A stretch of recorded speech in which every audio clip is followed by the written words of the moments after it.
¿Qué mensaje encierran esas gigantescas piedras milenarias de Malta? Las islas de Malta y Gozo albergaron entre el 5000 a.C.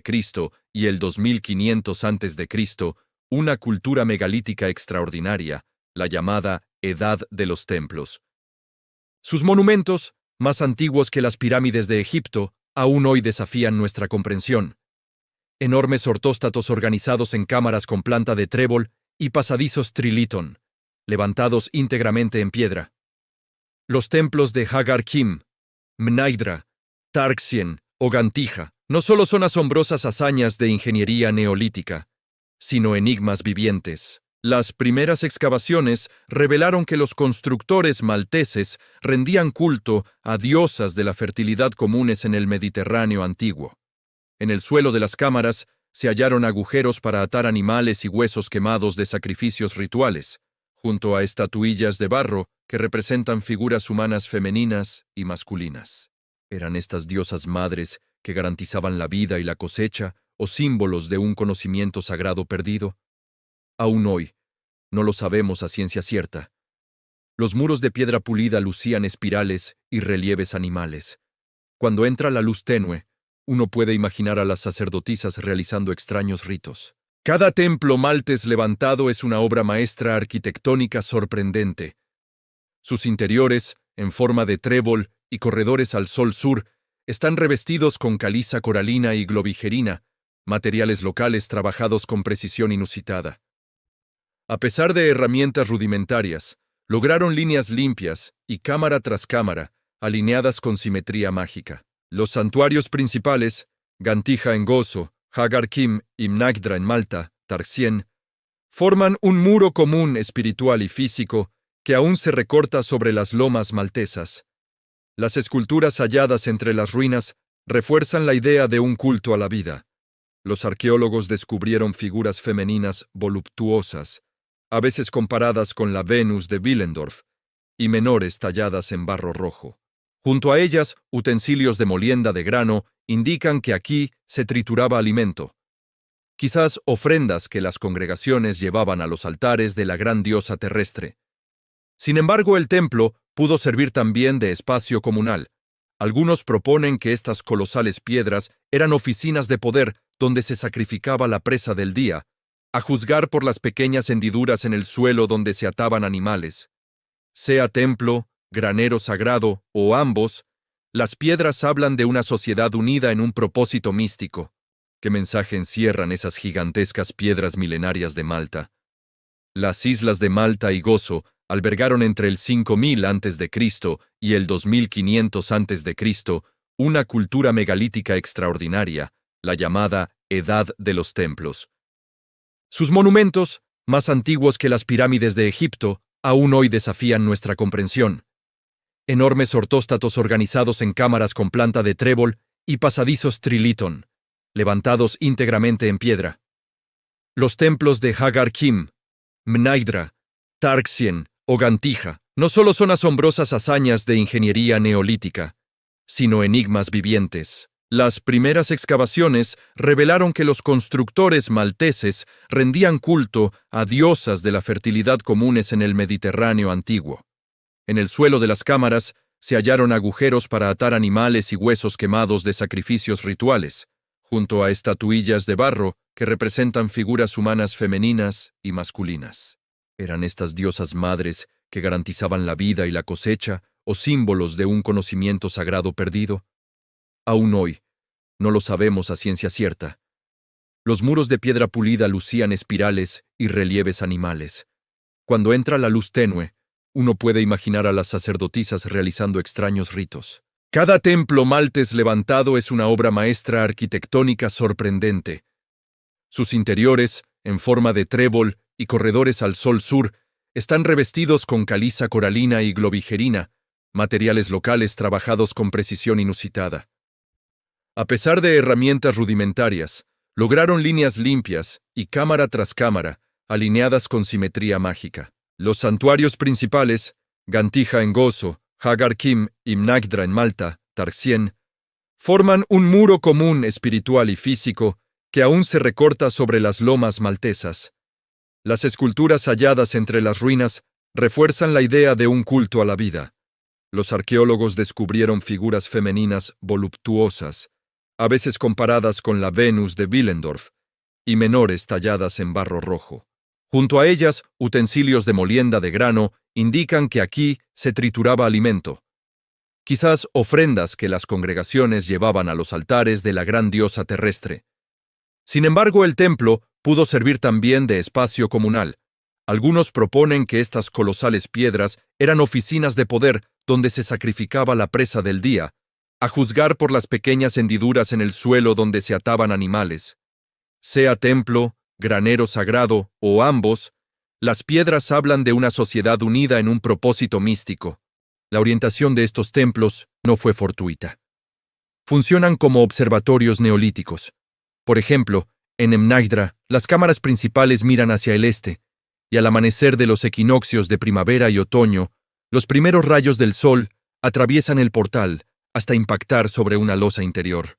En los solsticios, haces de luz iluminan esquinas estratégicas y columnas labradas, dibujando formas fugaces de banderas en la piedra. En el templo sur de Tarsien ocurre algo similar. Los rayos del sol de invierno y verano llenan de luz tallas y nichos, y en los equinoccios, el sol naciente atraviesa el pórtico para alcanzar la cámara más profunda. ¿Qué sabían estos antiguos de astronomía? Aparentemente, todo lo necesario para medir estaciones y quizá regular su calendario agrario. El propio Graham Hancock relata cómo al amanecer equinoccial, un haz de luz solía bisecar la puerta Trilithon de Mnajdra y la prolongaba como un templo interior. La precisión era tal que hoy, debido a variaciones astronómicas, el rayo toca el objetivo a centímetros de distancia en las losas.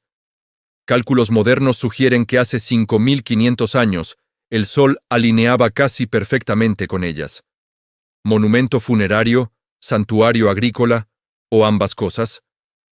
El propósito práctico se pierde, pero el patrón es claro. Los malteses esculpieron sus creencias en la piedra, siguiendo un lenguaje cósmico universal compartido por los constructores megalíticos atlánticos. Sus templos, al igual que los dólmenes de Irlanda o los círculos astrológicos de Bretaña, parecen comunicar que la vida y la muerte están regidas por ciclos eternos. Bajo tierra, el enigma continúa. El hipogeo de Hal Saflieni, una gigantesca ciudad subterránea fosilizada, fue excavado hacia el 2500 a.C. como santuario y luego convertido en necrópolis. Pasillos curvos y cámaras bajas, esculpidos en la roca, acogieron los restos de miles de individuos.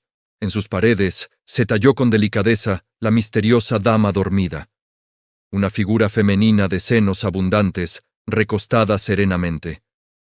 Esta estatuilla de barro, hallada también en las cámaras funerarias, evoca a la Gran Madre Tierra. A través de ella, las almas viajan en paz. El hipogeo sugiere un origen ritual para los templos, un santuario de abajo y un templo de arriba, como dos planos conectados.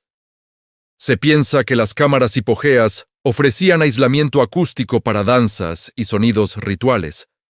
El eco de los cánticos podría haber inducido trance, mientras la superficie se usaba para ceremonias abiertas al sol.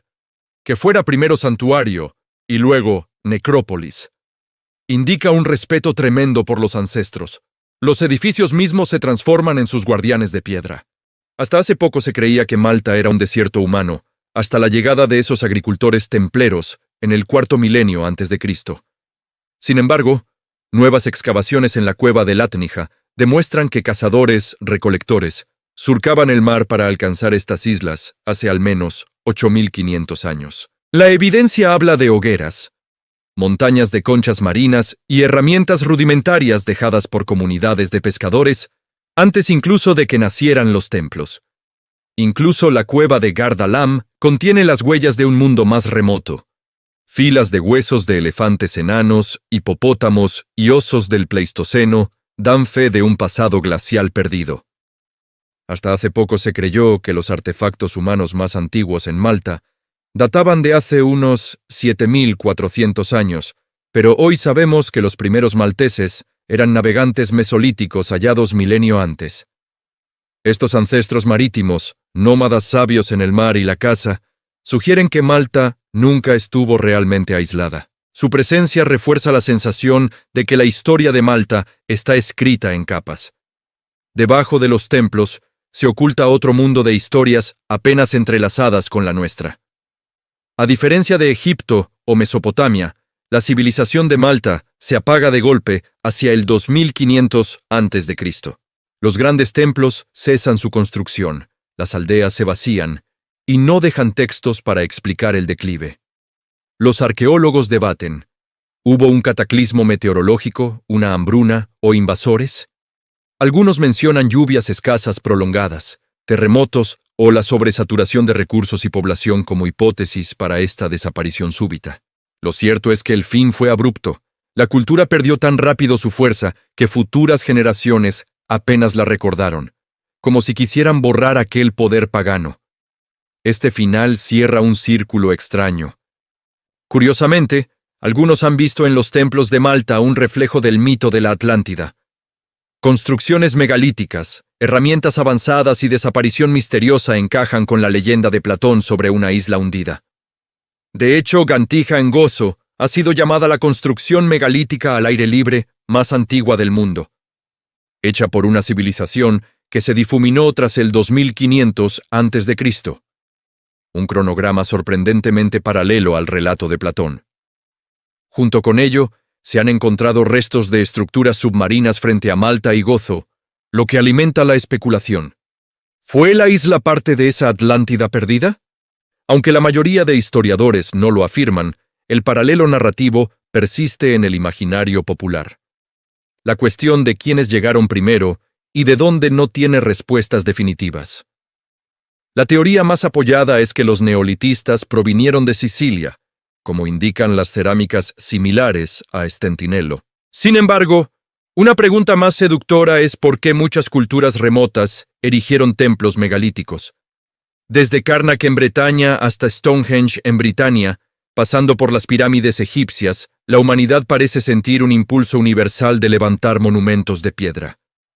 Los templos malteses guardan un secreto común con todos ellos. Son santuarios astrales. Su planta, que recuerda a un trébol o a una estrella de saliente centro, sugiere un lenguaje de geometría sagrada compartido. Los expertos han notado paralelismos concretos. Los templos malteses preceden en un milenio a las pirámides egipcias, pero su finalidad ritual es parecida a la del megalitismo atlántico. Esta misma idea del cielo les daba un sentido gnómico que conecta cielo y tierra. En este sentido, podríamos ver la cultura maltesa como un capítulo más de un antiguo proyecto global. Venerar la madre tierra y el sol a través de la piedra, una sabiduría que luego se diversificó en panteones diversos. Más allá de los misterios arqueológicos, ¿qué nos dice esa civilización perdida sobre nosotros mismos hoy? Sus templos son un memorial en piedra sobre la conexión humana con el cosmos. Implícita es la idea de que la vida humana está trenzada al ritmo del universo. Quizá los constructores malteses, al erigir cámaras alineadas con el sol y figuras femeninas generosas, intentaban legar la idea de fertilidad eterna y renacimiento, como si nos susurrasen que la armonía con la naturaleza es una verdad sagrada. En nuestra era olvidada de lo ancestral, cabe preguntarse si estas ruinas no son un aviso severo. ¿Qué ocurre cuando una cultura olvida su equilibrio con el entorno, cuando pierde su cósmica y se sumerge en el ego? Los templos malteses, vacíos desde hace milenios, nos desafían a escuchar lo que dicen las piedras. Quizás señales sobre la fragilidad del ciclo vital. El sol aún baña de rojo el hipogeo cada solsticio. Las figuras de la diosa resisten en el tiempo, y la voz telúrica de Malta sigue resonando. Si su civilización fue acaso una advertencia o un mito hecho realidad, hoy el juicio está sobre nosotros. ¿Volveremos los ojos al cielo y la tierra? ¿Aprenderemos la arcaica lección de estos megalitos? ¿O su sabiduría quedará sepultada como los templos bajo el barro del olvido?